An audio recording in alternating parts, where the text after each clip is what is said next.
Okay, my name is Ms. Hadi. I'm going to continue to show you how to apply the 2020 rubric to a DBQ using the example of a student who wrote the essay on the 2010 DBQ, knowing that, of course, in 2020 the rubric will be different. So in a previous video, I went over where to find resources like student sample essays and the rubric, and how to approach the question. And now we're going to jump in and look at Ethan's essay in this video, and I'll do one more video using another student's video. A student's essay, and that's Alicia. Both of them wonderful students. Thank you so much for giving me permission to look at your essay. So let's just jump right in. So remember the goal, we always have to think about what's our intention. Our intention is to prove that there are similarities and differences between Japan and India in the mechanization of the cotton industry. So we need to think of how do I use every document to prove that? I also need to include outside evidence. Hopefully I can integrate that into each paragraph, and that I need to also do sourcing. So the first paragraph, remember, should be it should be a little bit of historical context. You don't have to have historical context there. You can put historical context anywhere you want technically, and you certainly won't have time to do a bunch of historical context like this on the AP test, so don't feel intimidated by this. You don't need to remember this or do all of this. Even if you just talk about the Industrial Revolution for a little bit and then connected it somehow to the mechanization of the cotton industry, that would be enough or suffice. Okay, so you can see that here in Ethan's essay, he's describing, I'm not going to read it all to you, but he's describing a little bit of the technologies that led to the development of the mechanization of the cotton industry. He does a really fantastic job doing that. In fact, I'll read it to you just so you can see. In 1776, James Watt invented a steam engine, which used coal to do work. Soon this invention transformed his native country of Britain, being adopted for transportation and industry. One key industry which was transformed was the textile industry. So he's going from general, broad, to narrow, which is good. He's getting closer and closer to the point of the essay. Innovations like the flying shuttle and the spinning jenny allowed textiles to be produced faster and cheaper than ever before. These innovations diffused to the rest of Europe and eventually made their way to Asia. Wherever they went, they transformed local economies forever. This series of innovations and the increasing mechanization of the industry became known as the Industrial Revolution. Okay, so that's a lot of context. He's got that context point. But he can do that anywhere in the essay, anywhere where it makes sense to talk about what is going on around what is happening that potentially has an impact on what's happening. Okay, between the 18th, now here's his thesis. Now, ideally, he's going to tell me a couple of similarities and a couple of differences, or at least one similarity and one difference, because that's what the question is asking. Between the 1880s and the 1930s, the mechanization of the cotton industry in India and Japan caused an increase in textile production in both and led to the creation of a working class in both. So I'm using this both in a little bit differently than he is, just to underscore or highlight it's a similarity. However, unlike in Japan, where a vast majority of laborers are women, most workers in India were male. I cut out this part reflecting important cultural differences because that's a lot to do, a lot to prove. And he's already got 2 similarities and 1 difference. He doesn't need to do extra. And it might just be better not to go into that particular topic because it can be more complicated. The increase in textile production was demonstrated by documents 1 and 2. So here he's taking one part of his thesis, which is the increase in textile production here, and then telling me which documents are going to prove that. That's called a grouping sentence. The poor conditions were demonstrated by documents 3 and 9. That's the next part of, it's not the next part of his thesis. He just talks about the creation of a working class. And also working class, technically a factory working class, because technically people are working before. It's kind of implied, but just be clear there. So it might want to change your thesis to reflect what you're actually saying, what you're arguing. And he talks about which documents support it, which documents counter it. And the differences in gender, be careful. Don't just say differences in gender. Connect it back to the mechanization of the cotton industry. In the mechanization of the cotton industry, everything has to come back to the thesis. It's like a lasso, and you're like, everything comes back to the thesis. Okay, so now he's got a very clear thesis. He's got historical context point. He's got a thesis point. He's got context point. And now we're going to look at his first paragraph. In both India and Japan, the mechanization of the textile industry caused an increase in textile production as demonstrated by document 1. So the relationship between this topic sentence and the thesis is, it should be his first part of his thesis, and it is. He's talking about there's going to be an increase in textile production, and we're going to see it in documents 1 and 2, and then you see that in his topic sentence. That's what a topic sentence should do. It should answer with a question in a small way. So the question is about similarities and differences. He's like, hey, this is the similarity, the increase in textile production, and here are the documents I'm going to use to prove that point. That's what a topic sentence should do. I should very quickly be able to see, did you answer the question? Now, if the question was about causes and effects, then the topic sentence would say, this is the cause seen in documents blah and blah. If it was about changes and continuities, it would say, this is the change seen in documents blah and blah. Whatever it's asking needs to be in the topic sentence. Okay. And again, I really like when you tell me what documents you're going to be using. The innovations of the Industrial Revolution came to India through their British colonizers. Okay, so he's doing even more historical context, and he used to elaborate to do that. India had historically been a large supplier of raw cotton for British mills, so this mechanization marks a change in itself. So now he's adding another historical thinking skill, which is change along with context. This shows complexity and would count later towards this later complexity point. But of course, you'd have to do more than that to get that point, but it's part that would contribute to complexity. On the other hand, in the early and mid-19th century, Japan had isolated itself from the outside world. So again, he just knows a lot. He's showing depth of knowledge. This changed with the arrival of Commodore Perry to Tokyo Bay when the Japanese realized the technology of the outside world greatly outclassed their own. Ooh, I would say that differently. But cool, what he's doing here is he's telling us, he's leading up to, this is what's going on in India at the time, this is what's going on in Japan at the time, so he's giving us historical context, and I really appreciate that. None of that's in the documents, but it shows the depth of knowledge. This partially caused the Meiji Restoration in Japan. I said you really demonstrated deep understanding. Nice. An important part of the Meiji policy was to open up Japan to learn and acquire technology such as the machines needed for the mechanization of the cotton industry. And I said, good job connecting it back to the question in the documents. Yes. Document 1 demonstrates the effect of the mechanization in India. Now he's going to start getting into the documents. So notice you don't have to do all this, the part he did earlier, but you got to do what he's about to do now, which is talk about the documents. It would be nice if he did a little bit more background, but he's got to talk about the documents and how use evidence from the documents to prove his point, that Japan and India were similar in the increase in the mechanization of cotton. Okay, so he's got to do that. That's why we talk about the documents. There's no other reason to talk about the documents than to prove your point. Here we go. Document 1 demonstrates the effect of the mechanization in India. Using data gathered by British colonial authorities, the document demonstrates that between the years 1884 and 1914, the amount of hand-spun yarn decreased from 150, blah, blah, blah, blah, blah. So the point is, there's the part that's machine-spun is increasing, and then he connects that document. Similarly, the amount of hand woven, doesn't do it yet. I thought he was going to connect it to another document because I really like that, and so did the people that grade your test, but doesn't. It's okay. Similarly, the amount of hand woven cloth did increase about 40% over this time period with the amount of machine-made cloth, blah, blah, blah. So he's using evidence. And he's clearly understanding what's going on because he could misunderstand it and then he wouldn't get the using point. There's different ways to get evidence points. One is just for using two of them, and if you don't understand the document, you'll lose that point. But he still hasn't proven anything. He needs to take that evidence and use it to prove a point, and he's going to. These numbers clearly show an increase in production caused by technological improvements. It's pretty simple, but you have to tie it back to your thesis. Now I should see him connect this document to another document to prove that it's a similarity. He does. Similarly, nice connection between the documents. Document 2 includes data obtained by the Japanese Imperial Cabinet Bureau of Statistics between 1884 and 1914. Overall production of cotton yarn went from, and he gives examples, and he says it's a remarkable increase, made possible only through the industrialization of Japan. Beautiful, beautifully worded. Another piece of evidence is the 2 specific innovations that allowed this increase: the spinning mule, which made yarn, the flying shuttle, which he's trying to do outside evidence here. It could count, it could not, kind of depends on how strict they're going to apply the rubric that year, because that changes every year. Together, these 2 machines greatly shortened the amount of time and labor needed to make textiles. When implemented in Japan and India, these innovations, along with others, caused a large increase in textile productions.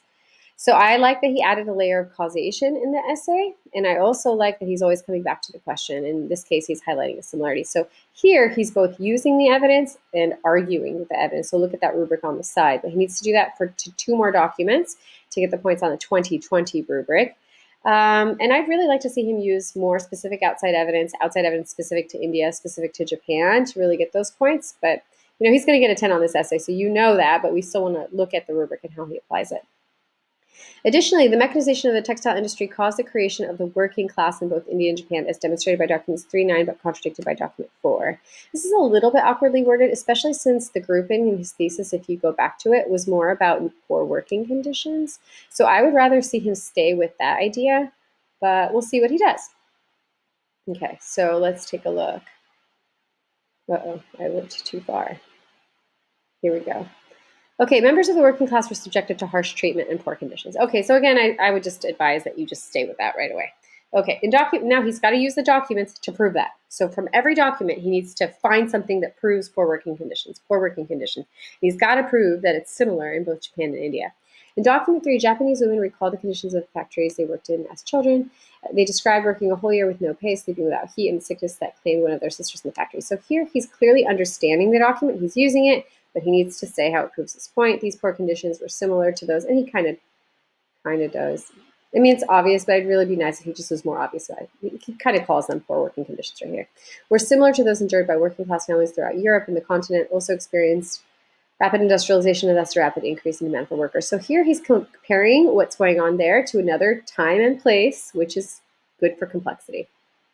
Don't do complex things if you can't even work with the documents. So, like kind of stay with where you feel comfortable until you can build up that skill, but now you can kind of look at it in practice.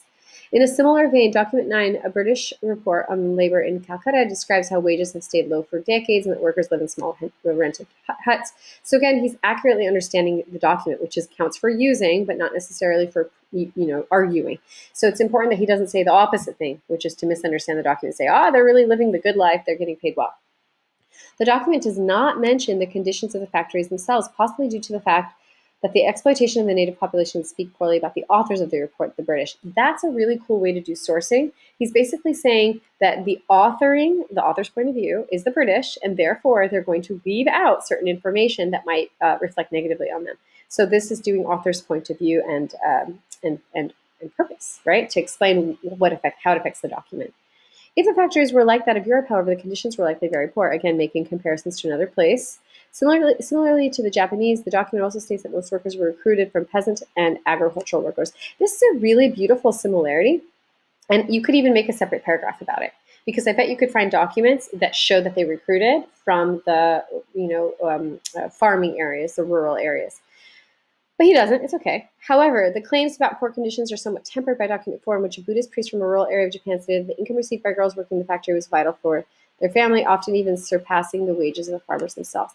That's a little bit off. He's misusing that document, because that's not what the Buddhist priest was saying. If you go back and look at that document, he's basically saying that the families depended on the wages that those girls brought home back to their families. He's not saying that they didn't suffer poor working conditions. So just make sure it's clear in your head.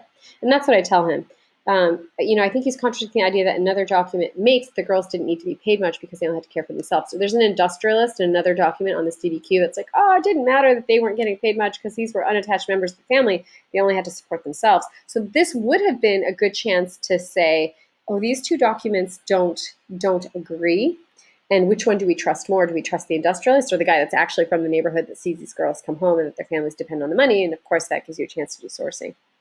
Anyway, I said I do agree with his ultimate assessment on this person is reliable. So he does do sourcing, but he kind of misuses the document here. Because he lived in the rural area of Japan where this occurred, the priest probably saw these effects firsthand, and then he needs to say, so what? And therefore is a reliable source. So tell us about how it affects the document. Okay? Always do that with sourcing. Lastly, the mechanization of the textile industry affected different sectors. That's really vague. Don't say different sectors.